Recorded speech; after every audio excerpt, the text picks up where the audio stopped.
Well, that's a wrap on day 3 of SEC Media Days. I'm Alex McDaniel with AL.com, coming to you from the Hyatt Regency in Hoover, Alabama.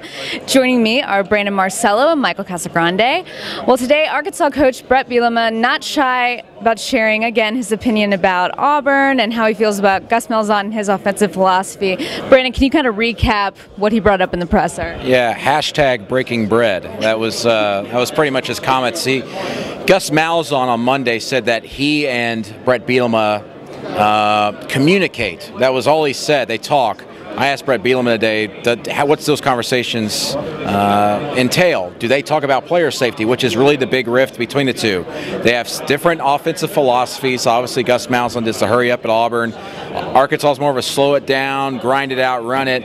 He says, I do not agree with this philosophy, but we're not breaking bread, but also they're not throwing bread or rocks at each other. It's a respectful relationship, but definitely adds a little bit of an undercurrent to this budding rivalry between the two coaches as they approach the season opener against each other in Jordan-Hare Stadium. Absolutely. Now, Michael, where does Nick Saban fit into this conversation about player safety? Do you think it's something he's going to address tomorrow? Yes, I'm sure some of the muckraking journalists in this room will throw it out there. It's been the off-season storyline. It kind of died a little bit over the summer months, but it's been, Bielema and Saban versus everyone else. It's going to come up. Saban likes to bring up the player safety aspect, which his former college teammate Gary Pinkel today from Missouri brought up and called it fictional, that there's no truth to any perceived health issues with these players. So I think that adds something to it. Maybe that will be asked of him tomorrow, but we kind of have a week's worth of quotes to ask him to react to, so I'm sure it will be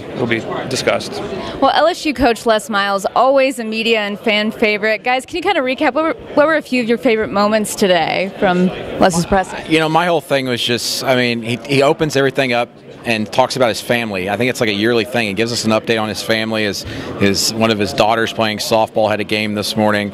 But he's always, I don't know if he realizes he does it, but he's just funny in the way he says things. He's talking about being in Austin, Texas, and how they didn't have a beach and all of that, which if you look at a map, it's very obvious that Austin doesn't have a beach. But he also, with the football-wise, he seems very confident. He was talking like he's got a team he believes that can contend for a national championship. Some areas, including quarterback, they've got to figure out in fall camp, but he feels really good about his team this season.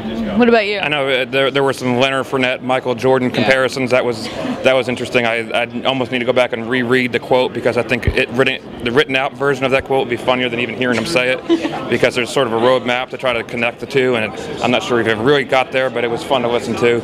I could listen to Les Miles read the phone book. He's funny.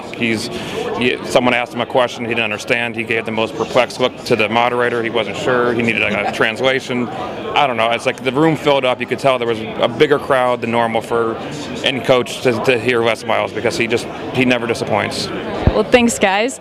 We've got one more day left of SEC Media Days. Tomorrow is Nick Saban, so be sure to check back at AL.com.